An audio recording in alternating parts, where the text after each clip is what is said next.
تحفظ دین کا کارواں رواں دواں، علماء کا ساتھ دو، آؤ سب کے سب یہاں۔ بسم اللہ الرحمن الرحیم، الحمد للہ رب العالمین والعاقبۃ للمتقین والصلاة والسلام علی سید الانبیاء والمرسلین سیدنا وحبیبنا وحبیب رب العالمین محمد وعلى آلہ واصحابہ ومن هدى بهدیہ الى یوم الدین۔ قال اللہ تبارک وتعالی فی کتابہ المجید والفرقان الحمید، فاعوذ باللہ من الشیطان الرجیم، بسم اللہ الرحمن الرحیم، وأخرجكم من بطون أمهاتكم لا تعلمون شيئا، وقال النبي صلى الله عليه وسلم أكثر ما يدخل الناس الجنة هو حسن الخلق، أو كما قال صلى الله عليه وسلم۔ سب سے پہلے ہم رب کریم کا شکر ادا کرتے ہیں کہ رب ذوالجلال نے مجھے اور آپ کو اور ہم سب کو ایمان اور اسلام جیسی عظیم نعمت سے مالا مال کیا، اور ہمیں امام الانبیاء والمرسلین، خاتم النبیین، احمد مصطفیٰ محمد مجتبی حبیب کبریہ صلی اللہ علیہ وسلم کی امت میں پیدا کیا۔ ویسے تو اس دنیا میں اللہ نے بہت سی مخلوق پیدا کی، مگر اللہ کی مخلوق میں سب سے زیادہ جس مخلوق کو اللہ نے فضیلت اور اہمیت عطا فرمائی ہے وہ ہے حضرت انسان۔ حضرت انسان کے سلسلے میں اللہ خود فرماتے ہیں وَلَقَدْ كَرَّمْنَا بَنِي آدم، اور ہم نے بنی آدم کو مکرم اور معزز بنایا۔ اسی لیے فرماتے ہیں کہ اللہ رب العزت نے دنیا میں آسمان، زمین، کائنات میں بہت سارے ستارے اور پہاڑوں کو، سمندر کو، تمام چیزوں کو پیدا کیا، مگر ایک طرف انسان کو بنانا اور دوسری طرف ان تمام مخلوق کو بنانا، تو اس لیے فرماتے ہیں کہ ساری مخلوق کو اللہ رب العزت نے تخلیق عمومی سے پیدا کیا اور انسان کو تخلیق خصوصی سے پیدا کیا۔ کیا مطلب تخلیق عمومی کا اور تخلیق خصوصی کا؟ تخلیق عمومی کا مطلب یہ ہے کہ اللہ رب العزت نے آسمان اور زمین کو بنایا، اس کے لیے بہت اہتمام نہیں کیا۔ قرآن نے کہہ دیا کہ اللہ رب العزت نے آسمان اور زمین کو 6 دنوں میں بنایا، اور ان 6 دنوں میں آسمان کو کیسے بنایا، زمین کو کیسے بنایا، اس کو بنانے سے پہلے اللہ نے کسی کو انفارمیشن دی، کسی کو معلومات دی یا نہیں، کسی چیز کو ذکر نہیں کیا۔ تو انسان کو چھوڑ کر جتنی بھی چیزیں ہیں یہ تمام کے تمام یہ جنرل کریشن ہے، اللہ نے جنرل طور پر یہ پیدا کیا۔ جیسے ہم ٹرین میں سفر کرتے ہیں تو ایک جنرل ڈبہ ہوتا ہے اور ایک اے سی ہوتا ہے، دونوں میں بڑا فرق ہوتا ہے۔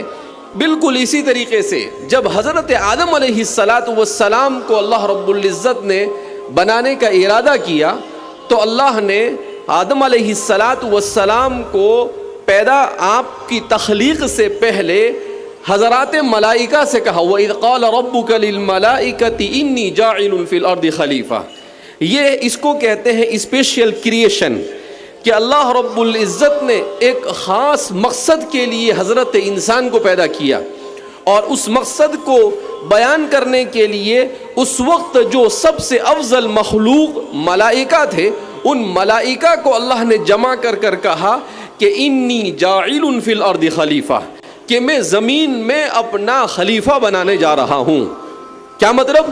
میں زمین میں ایک ایسی مخلوق بنانے کا ارادہ کر رہا ہوں جو مخلوق میری نیابت کا کام انجام دے گی، جو مخلوق خالق کی صفات کا پرتو ہوگی، ایسی مخلوق کو میں پیدا کرنے جا رہا ہوں۔ فرشتوں نے کہا اتجعل فیہا من یفسد فیہا ویسفک الدماء، اے اللہ آپ ایسی مخلوق بنائیں گے جو خون بہائے گی اور زمین میں فتنہ اور فساد مچاتی پھرے گی۔ نحن نسبح بحمدک ونقدس لک، ہم ہیں آپ کی تسبیح اور آپ کی تقدیس بیان کرنے کے لیے۔ اللہ نے کہا کہ میں تمہیں صرف آگاہ کرنا چاہتا تھا، تم سے کوئی مشورہ نہیں مانگ رہا تھا، تمہیں یہ کیا کہنے کی ضرورت تھی انی اعلم ما لا تعلمون، میں جانتا ہوں تم نہیں جانتے ہو۔ اس طرح سے ایک ماحول بنایا، اور ماحول بنانے کے بعد حضرت آدم علیہ السلام کو اللہ رب العزت نے پیدا کیا۔ احادیث مبارکہ میں ہے کہ حضرت جبریل کو زمین پر بھیجا گیا، اور مختلف زمین کے خطوں پہ جا کر آپ نے مختلف رنگ کی مٹی کو جمع کیا، اس میں پانی کو ڈالا کیا، اور پھر اس کے بعد اللہ نے اس کو ایک مدت کے لیے چھوڑ دیا۔ قرآن نے ان تمام کے تمام تفصیلات کو مختلف مقامات پر بڑی تفصیل کے ساتھ بیان کیا۔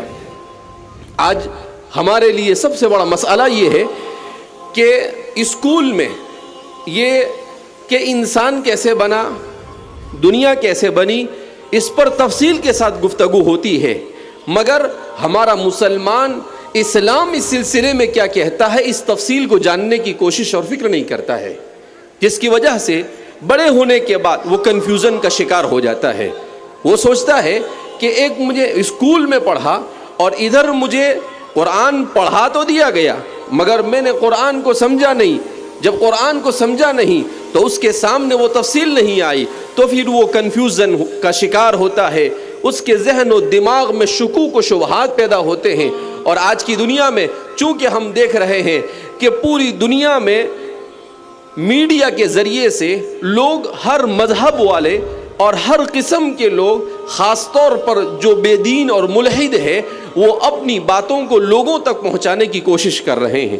ایسے میں ہمارا نوجوان یہ ڈر محسوس ہوتا ہے کہ کہیں یہ آہستہ آہستہ ایمان جیسی عظیم نعمت سے دور نہ ہو جائے۔ اس لیے ضرورت اس بات کی ہے کہ ہم اس بات کو سمجھیں کہ ہم کون ہیں، ہم کیا ہے، ہمیں کس نے بنایا، ہمیں کیوں بنایا، کس مقصد سے ہم اس دنیا میں آئے، اور ہمیں اس دنیا میں رہ کر کیا کرنا ہے، اور ہم کیا کریں گے تو اس دنیا کے بعد آخرت کی زندگی میں ہمارا انجام کیا ہو سکتا ہے۔ یہ بہت بڑے بڑے سوالات ہیں جو ہر انسان کے ذہن میں گردش کرنے چاہیے، اور ہر انسان کو ان سوالات کے جوابات ڈھونڈنے چاہیے۔ فلاسفہ نے اس کے جوابات ڈھونڈے، انہیں ان کے جواب نہیں ملے۔ سائنسدانوں نے اس کے جواب کو ڈھونڈنے کی کوشش کی، انہیں اس کا جواب نہیں مل سکا، مگر اللہ نے اپنی کتاب قرآن کریم میں ہر سوال کا جواب ہمیں دے دیا۔ اللہ نے کہا کہ وَمَا خَلَقْتُ الْجِنَّ وَالْإِنسَ إِلَّا لِيَعْبُدُونَ۔ انسان کے ذہن میں سوال کہ مجھے کیوں بنایا؟ کہا ہم نے تمہیں اپنی عبادت کے لیے بنایا۔ انسان کے ذہن میں سوال آیا کہ کیا صرف یہی دنیا ہے؟ اَيَحْسَبُ الْإِنسان، کہ کیا انسان یہ سمجھتا ہے أَن يُتْرَكَ سُدًى، کہ اسے ایسے ہی چھوڑ دیا جائے گا اور اس کا کوئی حساب کتاب نہیں ہوگا؟ کہا نہیں۔ قرآن کریم میں اللہ رب العزت فرماتے ہیں کہ جب قیامت کا دن قائم ہوگا وَنُفِخَ فِي الصُّورِ فَإِذَا هُم مِّنَ الْأَجْدَاثِ إِلَىٰ رَبِّهِمْ يَنْسِلُونَ، تو ساری انسانیت اپنی قبروں سے اٹھے گی، اور اٹھنے کے بعد اللہ کے دربار میں حاضر ہوگی، اور ہر انسان سے اس کی زندگی کے ایک ایک سیکنڈ کا حساب لیا جائے گا۔ اللہ پوچھے گا کہ کیا کیا تم نے؟ ہم نے تمہیں انسان بنا کر بھیجا، ہم نے تمہیں مسلمان بنایا، ہم نے تمہاری ہدایت کے لیے انبیاء کو بھیجا، ہم نے تمہیں مہذب زندگی گزارنے کے لیے شریعتیں تمہارے اوپر نازل کی، تم نے ان شریعتوں کا کیا کیا؟ تم نے کتنی میری بات مانی اور کتنی اپنے خواہشات پر تم نے عمل کیا؟ تم نے کتنا علم حاصل کیا اور کتنے علم حاصل کرنے کے بعد اس پر عمل کیا، اور کتنا تم نے اللہ کا اور اللہ کی مخلوق کا حق ادا کیا؟ اس لیے انسان بن کر آنا جہاں پر بہت بڑی نعمت ہے، وہیں پر اس اہمیت کو سمجھنا کہ مجھے اپنی زندگی کے ایک ایک لمحے کا جواب دینا ہے، یہ ہمارے نوجوان کو اس بات کو سمجھنا چاہیے۔ کیوں؟ اس لیے کہ اس وقت کا سب سے بڑا فتنہ وہ ہے انسان اپنے وقت کو موبائل پر بیکار چیزوں میں استعمال کر رہا ہے۔ حدیث پاک میں نبی کریم صلی اللہ علیہ وسلم نے ارشاد فرمایا لا تزول قدم عبد حتى يسأل عن اربع، کہ قیامت کے دن ایک ایک انسان انڈیویجل الگ الگ اللہ کے دربار میں حاضر ہوگا، اللہ کے سامنے کھڑا ہونا ہے، اور اللہ پوچھے گا عن عمره فيما افنى، کہ زندگی کہاں گزاری. زندگی موبائل میں گزاری, زندگی گانے سن کر گزار دی, زندگی فلموں کو دیکھ کر گزاری, زندگی سیریلیں دیکھ کر گزاری, زندگی سوشل میڈیا پر گزار دی. زندگی تم نے اپنے آپ کو صرف مزین کرنے میں اپنی زندگی کو خرچ کر دیا. تمہیں اس لیے دنیا میں بھیجا گیا تھا کہ تم چوراہوں پر موبائل لے کر بیٹھے رہو. تمہیں اسی لیے اس دنیا میں بھیجا تھا کہ تم موبائل کے اندر میں گیم کھیلتے رہو. تمہیں اسی لیے اس دنیا کے اندر بھیجا تھا کہ تم بد اخلاقی اور بدکرداری کا شکار ہو جاؤ. تمہیں اسی لیے اس دنیا میں بھیجا گیا تھا کہ تم لوگوں کو تکلیف پہنچاتے پھرو. یہ سارے سوالات اللہ پوچھے گا عن عمرہ فیما افنا, زندگی کہاں گزاری. کیا جواب دیں گے اللہ کے سامنے؟ ہمارے پاس کوئی جواب نہیں ہوگا. خاص طور پر قرآن میں اللہ کے رسول خود فرماتے ہیں وعن شبابہ فیما ابلا. ابھی تو ایک سوال کا جواب بندہ نہیں دے سکا ہوگا, فوراً اللہ کی طرف سے دوسرا سوال ہوگا وعن شبابہ فیما ابلا. اپنی جوانی کو کہاں خرچ کیا؟ کہا جوانی دندنانے کے لیے ہم نے تمہیں دی تھی. جوانی اسی لیے دی تھی کہ تم ٹیپ ٹاپ کے ساتھ گھومتے رہو, اذان ہو اور تمہارے سر پر جو نہ رہیں گے. جوانی اسی لیے ہم نے تمہیں دی فجر کی اذان ہو اور تم بستر پر سوتے پڑے رہو. جوانی اسی لیے ہم نے تمہیں دی کہ ظہر کی اذان دیتا رہے اور تم اپنی دکان کو چھوڑنے کے لیے, تم اپنے آفس کو چھوڑنے کے لیے تیار نہ ہو. عصر کی اذان ہوتے رہے اور تم میدان میں کرکٹ کھیلتے رہو. مغرب کی اذان ہوتے رہے اور تم گپ شپ میں مبتلا رہو. عشاء کی اذان ہوتی رہے اور تم لوگوں کی غیبتوں میں مبتلا رہو. اللہ پوچھیں گے وعن عمرہ فیما ابلا, کہاں گزاری زندگی؟ نوجوانی اس لیے دی تمہیں طاقت دی, تمہیں قوت دی, تم اپنے بلبوتے پر سب کچھ کر سکتے ہو. یہ سب کیوں دیا تھا ہم نے؟ تم ایسا سمجھتے ہو کہ اس کا کوئی حساب نہیں لینے والا ہے؟ اللہ فرماتے ہیں ایک ایک سیکنڈ کا حساب دینا پڑے گا. وعن شبابہ فیما ابلا, کہاں گزاری جوانی؟ اس لیے میرے نوجوانوں کان کھول کر سنو, اتنی آسان نہیں ہے موت کے بعد کی زندگی. موت کے بعد کی زندگی, اگر اس زندگی کو لاؤبالی پن کے ساتھ گزارا, اس زندگی میں اگر اپنے آپ کو انسان نہیں بنایا, اپنے اخلاق اور کردار کو نہیں سدھارا, اپنے آپ کو علم سے آراستہ نہیں کیا, اپنے والدین کے حقوق کو ادا نہیں کیا, اپنے پڑوسیوں کے حقوق کو ادا نہیں کیا, اور اپنے بھائی بہنوں کے حقوق کو ادا نہیں کیا, مسلمانوں کے حقوق کو ادا نہیں کیا, اللہ کی مخلوق کے حقوق کو ادا نہیں کیا, اللہ کے حقوق کو ادا نہیں کیا, کل قیامت کے دن اللہ کے سامنے ہم منہ بتانے کے قابل نہیں ہوں. حدیث پاک میں ہے کہ انسانوں سے کہا جائے گا, سارے انسان آدم علیہ نبینا علیہ الصلاۃ والسلام سے لے کر آخر میں پیدا ہونے والا انسان سب کھڑے ہوں گے, اور سب کھڑے ہوں گے اور کہا جائے گا کہ جس نے دنیا میں ہمارے لیے نماز پڑھی وہ سجدے میں چلے جائے. حدیث میں ہے کہ جنہوں نے واقعتاً اللہ کے لیے نماز پڑھی ہوگی وہ سیدھے سجدے میں چلے جائیں گے, اور جنہوں نے نمازیں نہیں پڑھی ہوگی یا جنہوں نے نماز خشوع اور خضوع کے ساتھ نہیں پڑھی ہوگی وہ سجدے میں جانے کی کوشش کریں گے, مگر ان کی پشت کو تخت کی طرح سخت کر دیا جائے گا. وہ ہزار کوشش کریں گے کہ کسی طرح سے سجدے میں چلے جائے, مگر ذرہ برابر بھی ان کے اندر طاقت نہیں ہوگی کہ وہ سجدہ کر سکے. اور جب وہ سجدہ نہیں کر سکیں گے تو پھر اللہ رب العزت کی طرف سے اعلان ہوگا جنہوں نے دنیا میں ہمارے سامنے سجدہ نہیں کیا انہیں اٹھا کر جہنم میں ڈھکیل دیا جائے.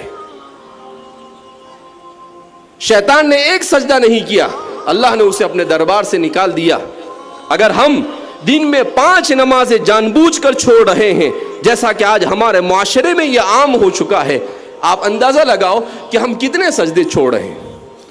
دن بھر میں 20 رکعت فرض اور واجب ملا کر 20 رکعت ہوتی ہے, ہر رکعت میں 2 سجدے, تو روزانہ کتنے سجدے چھوڑ رہے ہیں؟ شیطان نے ایک سجدہ نہیں کیا, اور ہم کتنے سجدے چھوڑ رہے ہیں؟ 40 سجدے. کتنے؟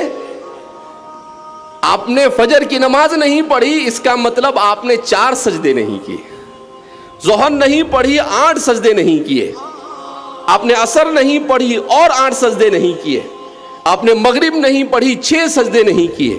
آپ نے عشاء نہیں پڑھی, 8 سجدے نہیں کیے. آپ نے وتر نہیں پڑھی, 6 سجدے نہیں کیے.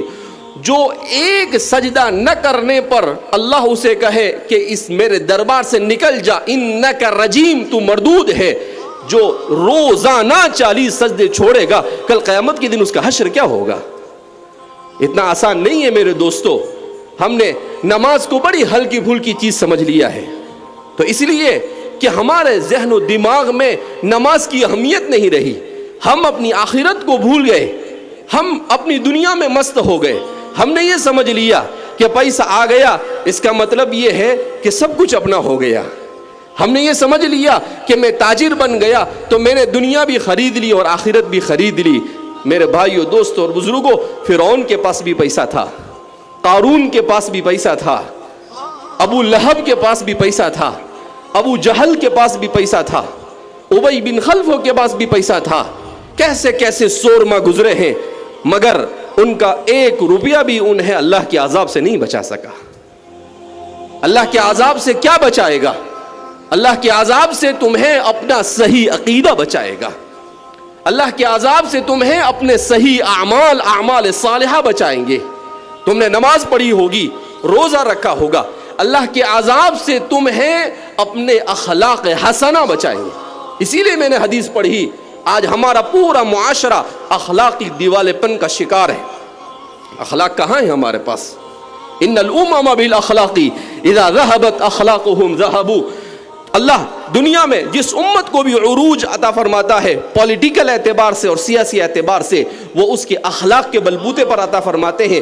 جس امت سے اخلاق رخصت ہو جاتے ہیں، اللہ اس امت کو سیاسی میدان میں کمزور کر دیتے ہیں، وہ عروج سے زوال کا شکار ہو جاتی ہے.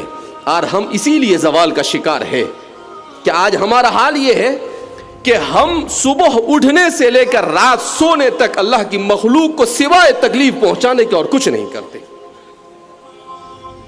ہم مسلمان ہیں اور اسلام کیا کہتا ہے کہ راستہ چلتے ہوئے تکلیف دہ چیز کو دور کرو. ہم کہیں بھی اٹھتے ہیں اور اپنی گاڑی کو پارک کر دیتے ہیں. آپ نے ایسی جگہ پر گاڑی کو پارک کیا جہاں پر لوگوں کو تکلیف ہو رہی ہے. جتنے لوگوں کو تکلیف ہوگی آپ کے نامہ اعمال میں گناہ لکھا جائے گا. ہم اس کو گناہ نہیں سمجھتے. کہا اس میں کیا گناہ ہے؟ نہیں، یہ گناہ ہے. آپ نے جو اصول بنائے ہیں ٹریفک کے، ان اصولوں کو توڑا، آپ نے گناہ کیا. آپ کے گھر کے سامنے پارکنگ کی جگہ نہیں ہے، آپ نے گاڑی کو کھڑا کر دیا، آپ نے گناہ کیا. جو بھی ایسا کام آپ نے کیا جس سے اللہ کی مخلوق کو آپ نے نقصان پہنچایا، آپ کے نام اعمال میں کرام کاتبین نے فوراً لکھ دیا کہ بھئی یہ بندہ گناہ کا مرتکب ہوا ہے. اس لیے اپنے طریقے زندگی، اسٹائل لائف، اپنی زندگی ہم کیسے گزار رہے ہیں، ذرا اس پر ایک بار سوچے کہ کیا رسول اللہ صلی اللہ علیہ وسلم نے زندگی ایسی گزاری تھی؟ فرصت کہاں ہے ہمارے پاس اللہ کے رسول کی سیرت کو پڑھنے؟ فرصت نہیں ہے. ہم کو گیم کھیلنے سے فرصت نہیں، ہمیں ایک دوسرے کی چگلی کرنے سے فرصت نہیں، ہمیں ایک دوسرے کی ٹانگ کھینچنے سے فرصت نہیں ہے، ہمیں ایک دوسرے کو ستانے سے فرصت نہیں. ہمیں کہاں سیرت کے پڑھنے کی توفیق ہوگی؟ کل میں پڑھ رہا تھا ایک مضمون، اس میں لکھا کہ ایک انگریز مسلمان ہوا تو اس سے کسی نے پوچھا کہ آپ کو کس چیز نے، اسلام کی کس چیز نے آپ کو اپنی طرف کھینچا اور کیوں آپ مسلمان ہوئے؟ اس انگریز نے، میں اور آپ مسلمان گھرانے میں پیدا ہوئے مگر ہمیں کبھی اسلام میں کوئی اچھی چیز نظر نہیں آئی. اس انگریز نے کتنا پیارا جواب دیا. اس انگریز نے کیا کہا؟ اس انگریز نے کہا کہ جو شخص قرآن کریم کو براہ راست پڑھ لے گا اور جو شخص محمد الرسول اللہ صلی اللہ علیہ وسلم کی سیرت کو پڑھ لے گا اور پھر اس کے بعد وہ مسلمان نہیں ہوگا، یہ ہو ہی نہیں سکتا ہے. کہا جو قرآن کو پڑھ لے جس میں اس کے سارے مسائل کا حل موجود ہے، جس میں اس کے سارے سوالات کے جوابات موجود ہے، جس میں حضرت علی فرماتے ہیں نبأ من کان قبلکم، کہ جس میں تم سے پہلے آدم علیہ السلام سے پہلے کیا تھا، کیا ہوا، وہ سب موجود ہے اور قیامت تک جو کچھ ہونے والا سب وہاں پر بیان کیا گیا ہے. کیسی کتاب! دنیا میں کوئی انسائکلوپیڈیا ایسا آج تک تیار نہیں ہوا دنیا میں کوئی کتاب 1000 نہیں. قرآن کریم کیا کہتا ہے؟ فَإِن لَمْ تَفْعَلُوا وَلَن تَفْعَلُوا کہ سارے انسان اور جنات جمع ہو جائے, ساری ذہانت کو خرچ کر دے. فرماتے ہیں فَإِن لَمْ تَفْعَلُوا وَلَن تَفْعَلُوا کہ نہ تو قرآن کی ایک آیت لا سکتے ہیں اور نہ اس کا ایک ٹکڑا بنا سکتے ہیں. ایسی کتاب اللہ نے عطا فرمائی, مگر گھر کی مرغی دال برابر, ہم نے اس کو کوئی اہمیت نہیں دی. ہم نے کبھی نہیں سوچا کہ جس قرآن کو میں بچپن سے پڑھتا آ رہا ہوں, میں نماز پڑھ رہا ہوں, ذرا جا کر کسی مولانا سے معلوم کروں کہ یہ سورہ فاتحہ میں میرا خالق مجھے اور کیا کہنا چاہتا ہے. ہم نے کبھی سوچا کہ ہم قل هو اللہ احد پڑھتے ہیں, اس کا مطلب کیا ہے؟ نہیں, ہمارے پاس وقت نہیں. حضرت علی فرماتے ہیں کہ نبی کریم صلی اللہ علیہ وسلم نے ارشاد فرمایا میری امت پر ہلاکت خیز فتنے آئیں گے, اور صحابہ نے فوراً سوال کیا مل مخرج منہا یا رسول اللہ, اللہ کے رسول صلی اللہ علیہ وسلم ان فتنوں سے ہم کیسے نکلیں گے؟ حضور نے کہا کتاب اللہ, جو اللہ کی کتاب کو مضبوطی سے تھام لے گا دنیا کا کوئی فتنہ اسے ٹس سے مس نہیں کر سکے گا. تو میرے بھائیو, دوستو اور بزرگوں, ایک مرتبہ اپنی زندگی پر غور کریں. یہ مجمع میں جمع ہو جانا یہ کافی نہیں ہے, نعرے لگا دینا یہ کامیابی نہیں ہے, جوش اور جذبے میں آ جانا یہ کامیابی نہیں ہے. کامیابی یہ ہے کہ ہم اللہ کی کتاب کو پڑھ کر اس کی ایک ایک آیت پر عمل کرنے کا عہد کر کر یہاں سے اٹھیں. کامیابی یہ ہے. قرآن کریم کہتا ہے فَمَنْ زُحْزِحَ عَنِ النَّارِ وَأُدْخِلَ الْجَنَّةَ فَقَدْ فَازَ. کہا تو کیا سمجھتا ہے کہ تو الیکشن جیت جائے گا تو کامیاب ہو جائے گا؟ تو کیا سمجھتا ہے کہ تو علم حاصل کر لے گا تو کامیاب ہو جائے گا؟ تو کیا سمجھتا ہے کہ کوئی بڑا پروفیسر بن جائے گا تو کامیاب ہو جائے گا؟ تو یہ سمجھتا ہے کہ بڑا تاجر بن جائے گا تو کامیاب ہو جائے گا؟ تو یہ سمجھتا ہے کہ لوگ تجھے اپنے ہاتھوں پر اٹھا لیں گے تو کامیاب ہو جائے گا؟ کہا یہ ساری کامیابیاں صرف عارضی اور وقتی اور ٹیمپرری ہے. ہمیشہ کی کامیابی کیا ہے؟ فَمَنْ زُحْزِحَ عَنِ النَّارِ جو جہنم سے دور کر دیا گیا قیامت کی, وَأُدْخِلَ الْجَنَّةَ اور جنت میں داخل کر دیا گیا. قرآن کہتا ہے فَقَدْ فَازَ تحقیق کہ وہ کامیاب ہو گیا. یہ ہے کامیابی. اسی لیے تو قرآن کہتا ہے وَأَمَّا مَنْ أُوتِيَ كِتَابَهُ بِيَمِينِهِ فَيَقُولُ هَاؤُمُ اقْرَءُوا كِتَابِيَهْ. دنیا میں انسان امتحان دیتا ہے 10ویں کا 12ویں کا, اور امتحان دینے کے بعد اپنے رزلٹ کا انتظار کرتا ہے کہ میرا رزلٹ آئے گا. اور جب اچھا رزلٹ آتا ہے کہ میں 90% 95% آئے, تو وہ اپنا رزلٹ لے کر اپنے ابا کو بتاتا ہے, اپنی امی کو بتاتا ہے, اپنے رشتہ داروں کو بتاتا ہے, اپنے دوستوں کو بتاتا ہے. کہا بالکل یہی صورتحال قیامت کے دن ہوگی. وَأَمَّا مَنْ أُوتِيَ كِتَابَهُ بِيَمِينِهِ جس کو اس کا نام اعمال سیدھے ہاتھ میں دے دیا جائے گا, وہ کیا کرے گا؟ فَيَقُولُ هَاؤُمُ اقْرَءُوا كِتَابِيَهْ وہ اسے ہوا میں لہرائے گا اور کہے گا کہ دیکھو یہ ہے میرا نام اعمال. اللہ کی قسم میں کامیاب ہو گیا. کیا کہے گا؟ میں کامیاب ہو گیا, اللہ کے عذاب سے بچ گیا, جہنم سے دور کر دیا گیا, اور جنت کا پروانہ مجھے دے دیا گیا. قرآن کہتا ہے فَأَمَّا مَنْ أُوتِيَ كِتَابَهُ بِيَمِينِهِ فَيَقُولُ هَاؤُمُ اقْرَءُوا كِتَابِيَهْ. آگے قرآن بیان کرتا ہے وَأَمَّا مَنْ أُوتِيَ كِتَابَهُ بِشِمَالِهِ فَيَقُولُ يَا لَيْتَنِي لَمْ أُوتَ كِتَابِيَهْ. جس نے زندگی میں نماز نہیں پڑھی ہوگی, جس نے اپنے اخلاق کی اصلاح نہیں کی ہوگی, جس نے اپنے بچوں کی تربیت نہیں کی ہوگی, جس نے زندگی پر لوگوں کو ستا کر پوری زندگی گزاری ہوگی, اس کا کیا حشر ہوگا؟ وَأَمَّا مَنْ أُوتِيَ كِتَابَهُ بِشِمَالِهِ جس کو اس کی کتاب اس کے بائیں ہاتھ میں دی جائے گی, وہ کہے گا, کیا کہے گا؟ یا لیتنی لم اوت کتابیہ, ہائے کاش کہ میرا نام اعمال مجھے دیا ہی نہ جاتا. صرف اتنے پر بس نہیں کیا قرآن کریم نے, قرآن آگے کہتا ہے وَأَمَّا مَنْ أُوتِيَ كِتَابَهُ بِشِمَالِهِ فَيَقُولُ يَا لَيْتَنِي لَمْ أُوتَ كِتَابِيَهْ وَلَمْ أَدْرِ مَا حِسَابِيَهْ اور ہائے کاش کہ یہ حساب کا دن ہوتا ہی نہیں. یا لیتہا کانت القاضیہ, ہائے افسوس کتنا برا فیصلہ ہوا ہے میرے حق میں. ابھی تو سوچ ہی رہا ہوگا, پشیمانی میں مبتلا ہوگا کہ کیوں میں نے اپنی زندگی کو ایسے ہی گزار دیا. اللہ کی طرف سے اعلان ہوگا خذوہ فغلوہ ثم الجحیم صلوہ, فرشتوں کو کہا جائے گا اسے پکڑ لو, زنجیروں میں جکڑ دو اور جہنم میں پھینک دو اسے. پھر وہ کہے گا, اللہ سے کہے گا لو ان لنا کرتن فنکون من المحسنین, اے اللہ ایک بار پھر دنیا میں بھیج دے, ایک دم صبح صاحب بن کے آؤں گا, ایک نماز نہیں چھوڑوں گا, کوئی گناہ نہیں کروں گا.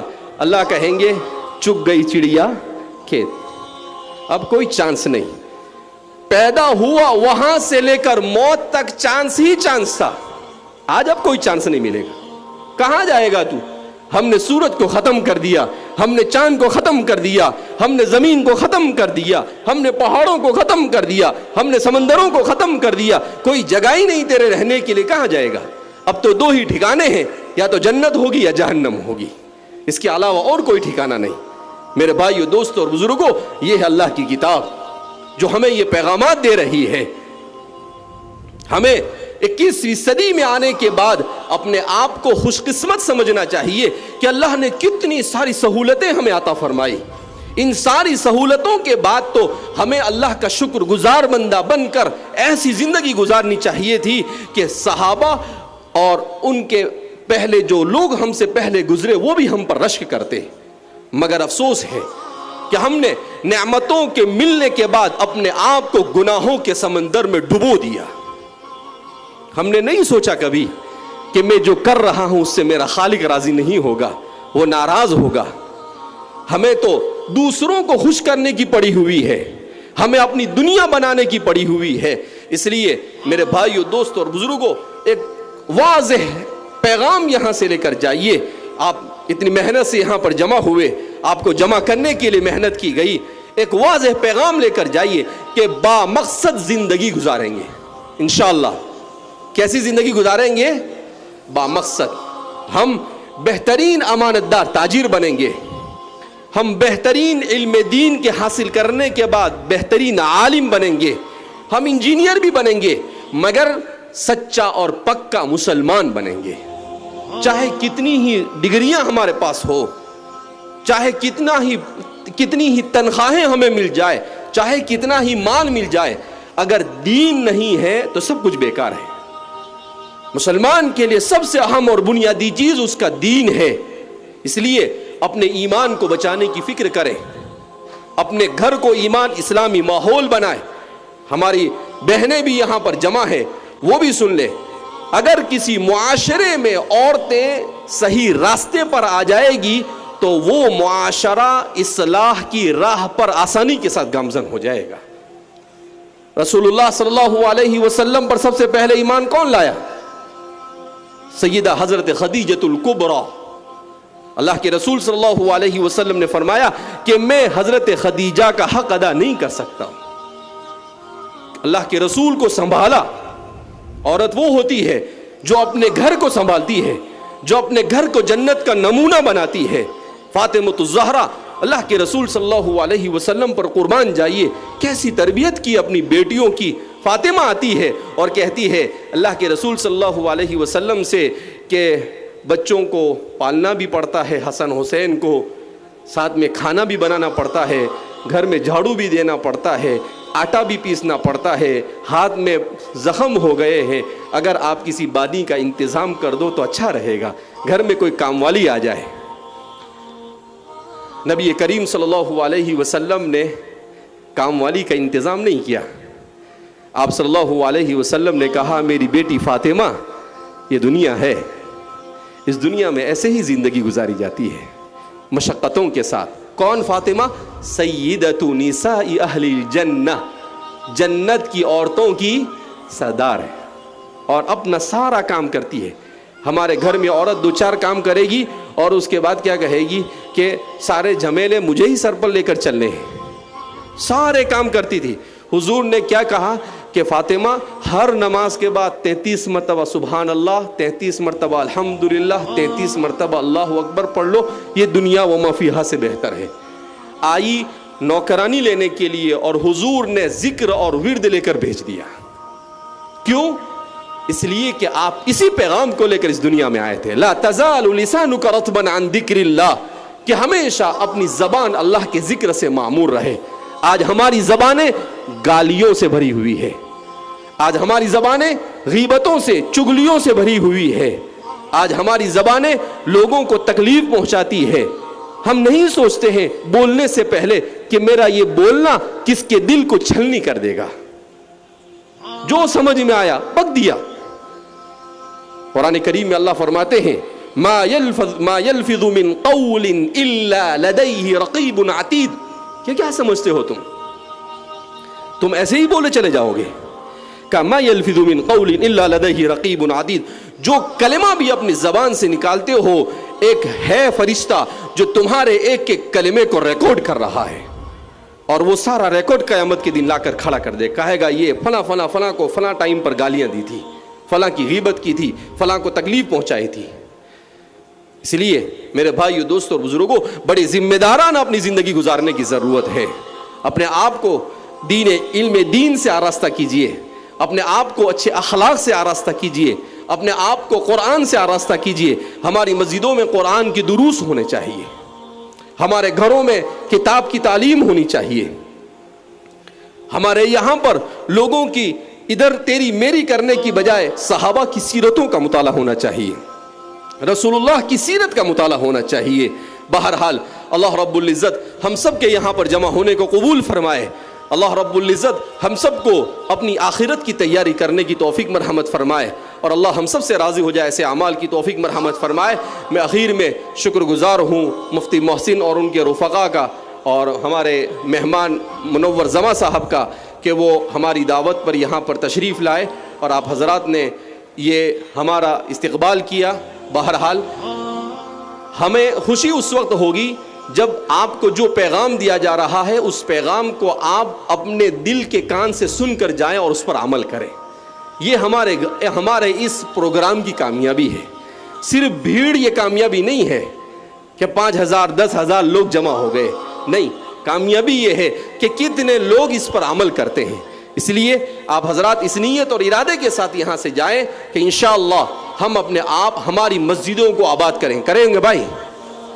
ہماری عورتیں اپنے گھروں میں 5 وقت کی نماز اہتمام کے ساتھ پڑھیں گے بھائی۔ ہم اپنی عورتوں کو نماز پڑھائیں، شوہر سے پوچھا جائے گا کہ تو نے اپنی بیوی کو دین سکھایا ہے نہیں۔ حقوق کے بارے میں بیان کیا گیا ہے کہ شوہر پر جو حقوق ہے بیوی کے، اس میں ایک حق یہ ہے کہ اگر وہ دین نہیں جانتی ہے تو شوہر پر فرض ہے کہ وہ اپنی بیوی کو دین سکھائے۔ یہ فرض نہیں معلوم ہم کو، ہمیں فرض معلوم ہے کون سا؟ کہ سسرال میں سے فریز لینے کا۔ ہمیں فرض معلوم یہ ہے کہ گاؤں پر گئے اور اگر سسرال میں اچھا کھانا نہیں بنایا تو تیرے امی اور ابا نے اچھا کھانا بھی نہیں کھلایا مجھے۔ یہ حقوق نہیں ہے۔ جو حقوق نہیں ہے اس کو واجب سمجھا، اور جو حقوق ہے اسے ہم نے فراموش کر۔ کیوں؟ اس لیے کہ اپنے اوپر آ رہی ہے نا، اپنے اوپر آئی تو اس کو بھول گئے، اور دوسرے سے وصول کرنا۔ اسی لیے شیخ الاسلام حضرت مولانا تقی صاحب فرماتے ہیں کہ اس معاشرے کا، ہمارے معاشرے کا سب سے بڑا مسئلہ یہ ہے کہ ہر شخص دوسرے سے اپنا پورا حق وصول کرنا چاہتا ہے، اور اس پر جو دوسرے کے حق ہے اس کو بالکل ادا کرنا نہیں چاہتا ہے۔ کہا یہ معاشرہ اسی وقت سدھرے گا جب اپنے اوپر جتنے حقوق ہیں ان سب کو جان کر ادا کرے، اور اپنے حقوق جو دوسرے پر ہے اگر دے دیا تو ٹھیک ہے، ورنہ اسے معاف کر دے۔ اگر ایسا معاشرہ بن جائے تو جنت کا نمونہ دنیا میں ہو جائے گا۔ اللہ رب العزت ہم سب کو اسی طرح سے زندگی گزارنے کی توفیق مرحمت فرمائے، اسلام کی تعلیمات کو صحیح معنی میں سمجھنے کی توفیق مرحمت فرمائے، اور اللہ ہم سے راضی ہو جائے، ایسے اعمال کی توفیق مرحمت فرمائے۔ وآخر دعوانا الحمدللہ رب العالمین۔ چوکو اسٹار اعلیٰ کوالٹی کے عمدہ لذیذ چاکلیٹس، علماء، حفاظ اور تجارت کرنے والوں کے لیے بہترین موقع۔ چوکو اسٹار اورنگ آباد۔ مزید تفصیلات کے لیے ابھی کال کریں۔ مدارس اور مکاتب والوں کے لیے خوشخبری، مفتی عربین ڈریس، عربی جبہ، شایا، توب اور صدری، حافظ عالم فاضل مفتی بن کر فارغ ہونے والوں اور مکتب کے بچوں کے لیے ایک نایاب تحفہ۔ سالانہ پروگرام میں انعامات دینے کے لیے ایک انوکھی چیز انڈیا میں کہیں بھی حاصل کرنے کے لیے ابھی کال کریں۔ مفتی عربین ڈریس، ابراہیم پورہ، Bhopal, India. On line Darul Uloom Farooqia international 11 سال پرانا آن لائن ادارہ۔ آئیے اب اپنے چھوٹے بڑے اور گھر کی خواتین کو گھر بیٹھے آن لائن تعلیم حاصل کرا سکتے ہیں کہ ہمارے یہاں آن لائن ناظرہ، حفظ و تجوید، اردو، عالمہ کورس، ترجمہ قرآن کورس، حدیث کورس،